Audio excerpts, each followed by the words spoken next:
Channel. Firstly Ashish ji, आपसे जानना चाहूँगी, कॉन्ग्रेचुलेशंस। ज़ीरो में आपको एक अलग ही रिकग्निशन मिली, लोगों ने बेहद पसंद किया। एंड काम में भी सुनने को आया था कि आप कैटरीना के फेवरेट है। तो क्या कुछ आप कहना चाहते हो, कैसा रहा था वो एक्सपीरियंस और तब से कितना चेंज हुआ है लाइफ? जब से मुझे वो मूवी मिली, मुझे बहुत काफ़ी सीखने कुछ मिला है और बहुत कुछ चेंज भी हुआ है मेरी लाइफ में। जो चीज़ मैं शायद इस मूवी से पहले नहीं हुआ है मेरे साथ, शायद वो उस मूवी के बाद हुआ है। बहुत चीज़ें मुझे सीखने मिला है। और रही मूवी के बाद, जब शूट में स्टार्टिंग मैंने बहुत थोड़ा मुझे डिफ़िकल्ट हुआ था काम करने में, क्योंकि सर को फॉलो करना बहुत बड़ी बात है मेरे लिए। और उनको फॉलो करते करते 1-2 महीने टाइम लग गया था। उसके बाद जो पूरा सेट हो गया, फिर अच्छा से काम होता गया। अच्छी अच्छी बात सीखने की बातें मिली। फिर कैटरीना मैम से जिस दिन मेरी मुलाकात हुई, उस दिन फर्स्ट मैं उनके साथ काम कर रहा था, तो उनके साथ मेरा रिहर्सल हुआ था। तो मुझे बहुत खुशी मिली थी कि फर्स्ट टाइम मतलब किसी बड़े स्टार के मैं डायलॉग डिलीवरी करना मेरे लिए बहुत बड़ी बात थी। और जो मेरे डायरेक्टर हैं आनंद एल्लाचा जी, वो बहुत अच्छे हैं, बहुत गुड नेचर के हैं और खाने पीने में बहुत मस्ती करते हैं। हम लोग पूरे मस्ती, बट प्रॉपर मुझे एक फैमिली की तरह रखा गया कि एक छोटा सा बच्चा होता ना, पूरा ध्यान। तो मेरी टीम जितनी थी उन्होंने बहुत ध्यान से मुझे रखा, बहुत परवरिश की, बहुत ख्याल रखा। और जो मेरे उनके जैसे बॉडी बनानी थी, जो उनके ट्रेनर प्रशांत सावंत, उनका और ट्रेनर जिम जाना, उनके साथ रहना, फिर मुझे घर भी दिया था, गाड़ी भी थी, सब कुछ। तो मुझे पूरी फैसिलिटी जो एक स्टार की होती है, तो मैंने वो लाइफ जी है। तो मुझे बहुत कुछ सीखने मिला है अभी भी। उस मूवी की वजह से मुझे बहुत कुछ अच्छा काम भी मिले हैं, बहुत कुछ सीखने को मिला है। जो शाहरुख ने मुझे सिखाया है, फोकस काम करने का तरीका कैसे है, क्या कर सकते हैं, कितने टाइम में कितना क्या करना चाहिए, मुझे बहुत चीज़ें मिली। ओके, एंड जैसे कि अभी आपने कहा कि काफ़ी सारी चीज़ें मिली, तो आगे बढ़ने से पहले सबसे पहले तो आज आपका जन्मदिन है, तो हम आपको जन्मदिन की बधाई देते हैं। Happy birthday. Thank you so much, thank you. मैं आपके चैनल के माध्यम से सभी लोगों को मैं थैंक यू कहना चाहता हूँ, जो मुझे बहुत सारा ढेर सारा प्यार भी दिया, जो नहीं दे रहे रहने वाले, वो भी उनके थैंक यू सो मच जी, उन सभी लोगों का। ओके सर, इसके अलावा और कौन से प्रोजेक्ट है? वेल, ज़ीरो तो डेफिनेटली वो बहुत ही बड़ी थी। एंड इसके अलावा अगर अब की बात करूँ तो कितना कुछ और काम आपने उसके बाद से मिला है, और अभी कौन से प्रोजेक्ट्स पाइपलाइन में है? उसके बाद तो जीरो का थोड़ा थोड़ा स्टॉप था, क्योंकि फिर लॉकडाउन के उससे पहले मैंने फिल्म कर ली थी सोनम गुप्ता बेफर, जो अभी 2 साल के बाद आई है, रिलीज हुआ मेरा पोस्टर। और सबसे बड़ी बात की है, जिस दिन पोस्टर रिलीज उस दिन मेरा बर्थडे भी है। तो मुझे बहुत खुशी है, दो चीज़ मिल रही है। और खास जो इरम जी मुझे इन्होंने बुलाया आज यहाँ पे स्पेशल, जो रखा है इन्होंने मेरे लिए, जीरो बताएंगे। में भी मिली थी। हाँ, जीरो ने बहुत कुछ दिया, इन्होंने एक अच्छी दोस्त भी दे दी है, तो बोलो। और सबसे एग्जैक्टली। अच्छी बात इन्होंने जो मुझे मिली जीरो पे, जब इनकी मेरी पहली मुलाकात हुई थी, एक हल्की स्माइल से, तो देख के जल ही जाती थी। बाद मेरी बात हुई थी इनसे, बहुत अच्छी है, जो आज तक मेरे साथ भी हैं, बहुत अच्छा दोस्त, बहुत अच्छी दोस्त हमेशा है, रहेंगे। हमेशा रहेंगे। और बहुत सपोर्ट किया इन्होंने मेरे साथ। और जो अभी आगे मेरे फ्यूचर फिल्म है, जैसे सोनम गुप्ता बेवफा है, फिर फिंगर क्रॉस है, जो उसमें सूर्य सलमान देखी की वेब सीरीज जो कर रहे थे वो है। और इसमें जस्सी गिल, सूर्य ज्योति, विजय राज, काफ़ी बड़े बड़े स्टार हैं। तो मुझे इनसे भी बहुत कुछ सीखने मिला कि कैसे कॉमेडी करते हैं, क्या सीखने का लगा। जीरो एक तरह लगता, चलो ठीक हो गई, बट उसके आगे मेरी अपनी पहचान बनानी है कि मुझे क्या करना है। तो मुझे वहाँ से सोनम गुप्ता से बहुत कुछ सीखने मिला कि कैसे क्या करेक्टर को पकड़ते हैं, कितना क्या सीखने को मिलता है। तो मुझे मेरे लिए चैलेंज अभी भी है, स्ट्रगल भी है, बट थोड़ा मेरे कम हो गया कि हाँ, क्योंकि जो नए लोग आते हैं उनको बहुत दिक्कत होती है। तो मेरा प्लस पॉइंट है जीरो। तो मैं जीरो को लेकर हमेशा लाइफ टाइम रहेगा, और मेरा उसको बहुत सपोर्ट है, आगे तक रहेगा वो। Wow, that's amazing. And Iram ji, आपसे जानना चाहूँगी कि लाइक आप इनके साथ ज़ीरो के टाइम पे मिले थे, तो क्या उस वक्त आपके दिमाग में क्या था कि इनके साथ काम करना है, या फिर आपने जब इनकी एक्टिंग देखी थी या फिल्म देखी, तो क्या सोचा आपने? बीइंग अ प्रोड्यूसर, आपका दिमाग में सबसे पहले क्या आया? मैंने जब आशीष सिंह को देखा था, तो अभी भी आज मैं इसलिए बउए बुलाती हूँ, बउए। तो बहुत अच्छा लगा था आशीष से मिलके। Ashish was really consider for his work. And जब भी ब्रेक भी होता था, तो वो शाहरुख जी को सर बोलता है। ऑफ कोर्स शाहरुख जी के जैसे ही अपनी पूरी मेहनत और जो अपनी प्रैक्टिस करता रहता था। तो हम जो गर्ल्स थे ना, हम कहते कितना क्यूट है। We used to talk about him like that. And एक अच्छा दोस्त मुझे मिला ज़ीरो फिल्म से, जो आज भी मेरे साथ है। और मैं चाहती हूँ कि इसकी जो सोनम गुप्ता बेवफा फिल्म आने वाली है, इसमें इसने बहुत मेहनत करी है और ये बहुत मेहनती इंसान है। और मैं चाहती हूँ ये बहुत आगे ऊंचाई तक जाए, और इरम से एंटरटेनमेंट का बहुत सपोर्ट है। Thank you so much, thank you so much, आपका हमेशा सपोर्ट रहेगा, और हम आपके साथ हमेशा काम करते रहेंगे लाइफ टाइम। ओके, सो क्या कुछ कोलैबोरेशन है क्या आपके और इनका, कोई मतलब मूवी आने वाली है या फिर आपने कुछ सोचा है आपके फिल्म में कोई किरदार या फिर कुछ, अगर आप बताना चाहो तो? मैं जब कुछ लोगों को पसंद करती हूँ तो मैं हमेशा उनके हिस्से का या उनके हक का हमेशा कुछ ना कुछ ज़रूर रखती हूँ। ये मेरी जीने की कला है, आप कह सकते हैं। तो मैंने आशीष अपने दोस्त के लिए भी एक अच्छी फ़िल्म सोची हुई है, क्योंकि लोग कहते हैं ना, शायद भले ही इसकी हाइट कम है, लेकिन वो इसका ये बहुत स्ट्रॉन्ग कहते हैं ना औजार है इसके लिए, और ये बहुत मेहनती से एक बहुत मंझा हुआ कलाकार है। आज भी वो ऐसे करके वो स्टेप करता है ना फिल्म का, ज़ीरो फिल्म का। तो मतलब उसके अंदर आज भी भले ही 2 या 3 साल हो रहे हैं ज़ीरो हाँ, फिल्म को आए हुए, लेकिन उसको अपने सारे डायलॉग से याद है। तो एक मंझे कलाकार की एक्चुअली पहचान यही होती है।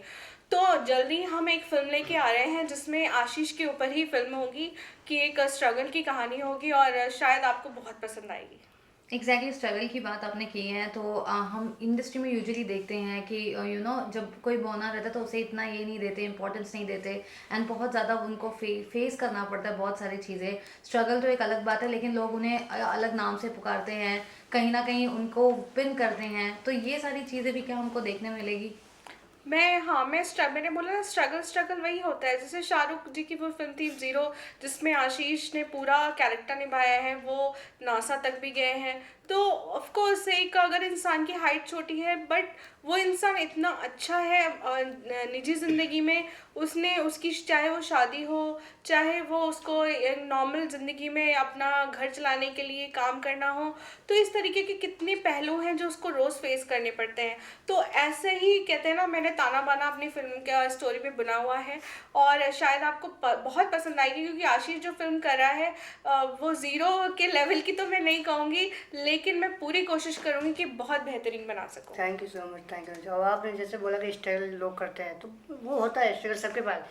किसी न किसी अगर माइनस पॉइंट है तो प्लस पॉइंट सबके पास होता है, बट वो कब जानना है, कैसी पहचान है, वो आपको डिसाइड करना है कि हम किस लाइन में जा रहे हैं, हमारी क्या औकात है, कितने हम कर सकते हैं।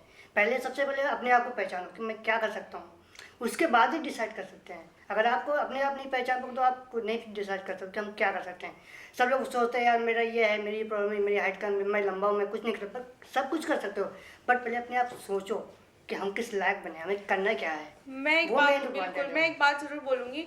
मैंने आशीष को हमेशा एक सामान्य वर्ग का इंसान ही समझा। ये नहीं है कि जो फिर से वही बात उठ रही है कि अगर हाइट कम है तो मैं इसको स्पेशल इसको बहुत ज़्यादा कंफर्ट जोन फील कराऊं, या इसको बहुत ज़्यादा करूं कि बेचारा जैसा दिखाऊं, विक्टिमाइज या कुछ भी, कि बड़े तुम्हारे लिए नहीं। ये इंसान है, उसका भी पूरे हक है समाज में जीने के, और ये कोई ऐसी वैसी चीज़ है ही नहीं। आज आप सोचिए ना, मैं शाहरुख के साथ 17 घंटे नहीं बिता पाई, या शाहरुख जी के घर में नहीं जा पाई, लेकिन आशीष अपनी जर्नी पूरी करके आया है।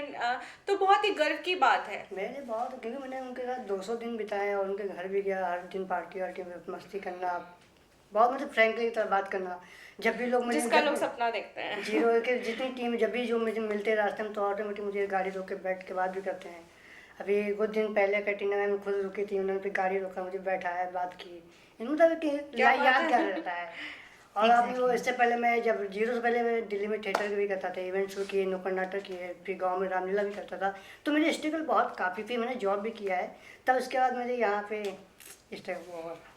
ओके, सो क्या लगता है आपको कि इरम कहीं ना कहीं आशीष क्या लकी, बोलते हैं ना एक टर्निंग पॉइंट होता है, एक लकी स्टोन, क्या वो साबित होने वाले हैं आपके इरम से एंटरटेनमेंट के लिए?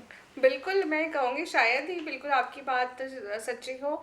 और मैं तो कहती हूँ जैसे ज़ीरो फिल्म में दिखाया था, वैसे इसको अपनी लाइफ में एक अच्छी सी कटरीना ज़रूर मिलेगी।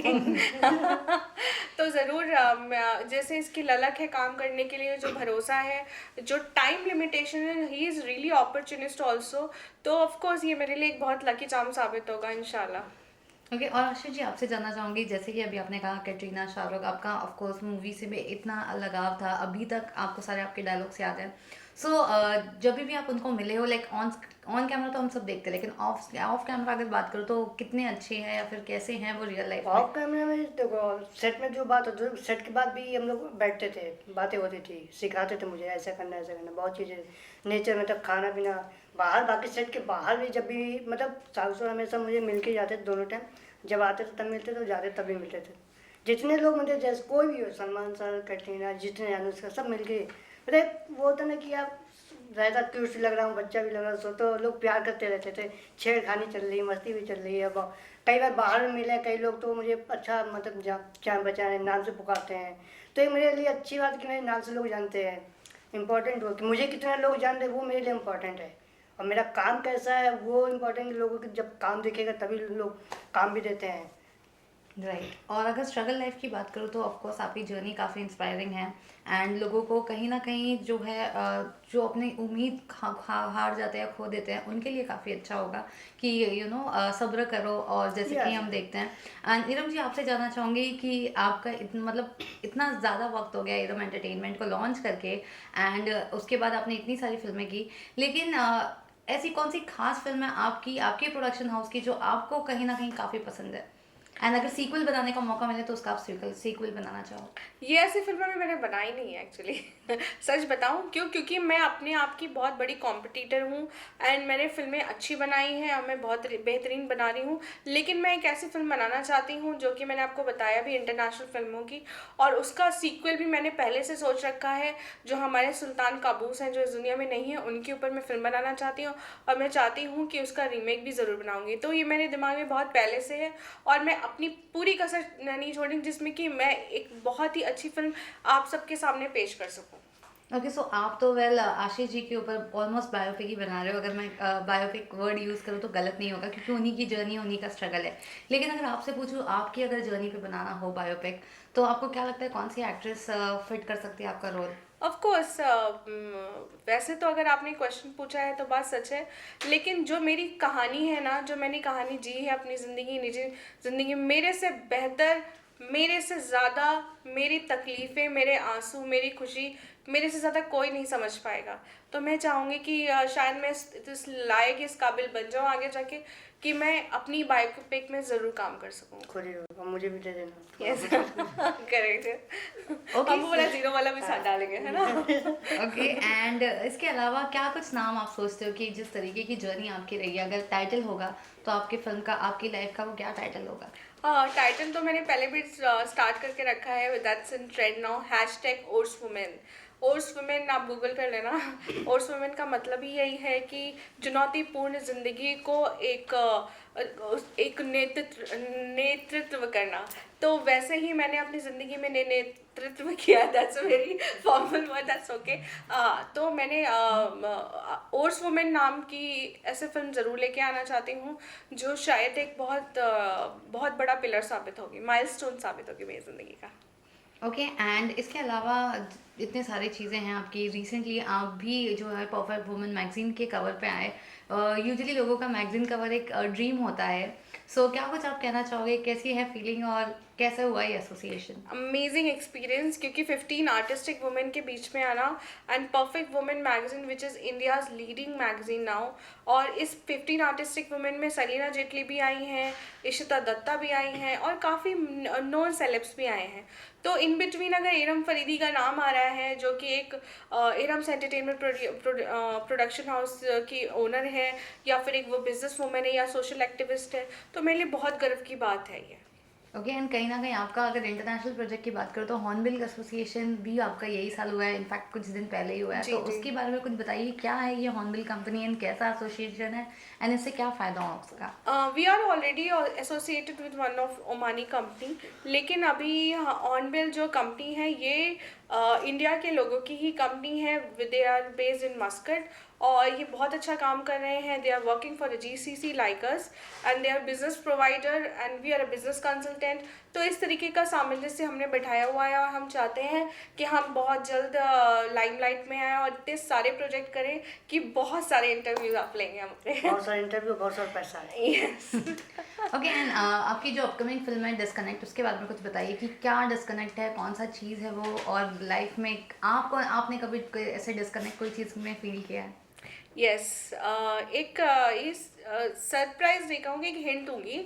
आपने जूस फिल्म देखी होगी, चटनी फिल्म देखी होगी, आउच फिल्म देखी होगी जो मनोज बाजपेयी की जी थी। तो वैसे ही नाम से आप समझ रहे हैं डिस्कनेक्ट, और मैं फिल्मों के नाम ही मैं ही तय करती हूँ। ऐसा नहीं कि कुछ भी नाम रख लें, लेकिन हाँ वो जो नाम अगर एकदम उसको कॉम्प्लीमेंट करता हो, तो ऐसी फिल्म का नाम मैंने डिस्कनेक्ट कर रखा है, जिसमें कॉल डिस्कनेक्ट किया जाता है। इससे ज़्यादा हिंट नहीं दूंगी लेकिन that will be very interesting film. Okay, so ये कब ऑन फ्लोर्स आएगी, कब रिलीज होगी, कहाँ रिलीज होगी, और क्या कुछ आप सोच रहे हैं? हम चाहते हैं इसको जल्द से जल्द शूट करना, क्योंकि ड्यू टू कोविड इश्यूज थोड़ा सा हमने इसको डिले कर दिया है। सितंबर में शूट है इसका, और हम चाहेंगे अक्टूबर मंथ में हम जल्द से जल्द इसको रिलीज़ करें यूट्यूब पे या फिर पॉकेट फिल्म्स पे। ओके, एंड इसके अलावा आप कभी एक्टिंग में वापस आओगे? कितना टाइम के बाद हम आपको वापस देखेंगे? बिकॉज स्टार्टिंग में तो आपको देखा था, लेकिन उसके बाद जब से आप प्रोड्यूसर बन गए हो बहुत रेयर लाइक एक्टिंग दिखती है। So what you have to say? I am working like a machine. Your fans wants to see you like come back, तो वो कब होने वाला है, या फिर कुछ चांसेस है? Is there anything? यस। एक चीज़ मैं आपको बता दूँ, आपकी एक मराठी फिल्म आई अगड़ बम, तो इसका ही एक मतलब आइडिया मैं कहूँगी, चोरी तो नहीं कर रही हूँ, लेकिन अगड़ बम जैसी स्टोरी जो थी, जैसे मैंने कहा ना कि ऐसे मुद्दों पे मैं फिल्म बनाती हूँ जो सच में जेन्युइन है, रियल है। तो एक अगड़ बम जैसी एक फिल्म मैं बनाना चाहती हूँ, वो मैं करूँगी। और दूसरा, अभी जो मेरी डिस्कनेक्ट फिल्म आ रही है, इसमें मेरा ही रोल है, जिसमें मेरे खुद के 3 कैरेक्टर हैं, जिसको अलग अलग चुनौतीपूर्ण तरीके से मैंने निभाना है। तो ऑफ कोर्स जहाँ मैं फिट बैठती हूँ, जहाँ 16 साल की लड़की तो मैं बन नहीं सकती, लेकिन हाँ अगर ऐसी कोई महिला की कहानी है जो बहुत चुनौतीपूर्ण है, जिसमें ऐसा लगता है कि वैसा रोल चाहिए, तो of course I would love to do that kind of role. Alright, and well इसके अलावा क्या कुछ मैसेज जाने से पहले आप दोनों देना चाहते हो आपके फैंस और व्यूअर्स को? आप दीजिए पहले। पहले आप देखो। गाड़ी निकल जाएगी। ओके। गाड़ी मेरा निकलती रहती है, बत्ती पकड़ लेंगे। मेरा तो मैसेज सबके लिए यही है कि अपने काम से काम रखना चाहिए। सफलता का कहते हैं ना, सफलता का जो मंत्र होता है मेरी लाइफ का यही है। मैंने कभी किसी के काम में कभी अड़चन नहीं डाली, किसी को ना मैंने किसी से तुलना नहीं की, क्योंकि सबसे बड़ी कॉम्पिटिटर मैं खुद की हूँ। तो मेरा यही लाइफ का मूल मंत्र है, जिसको मैंने फॉलो किया है। अब आपकी बारी है। बहुत अच्छा, थैंक यू सो मच।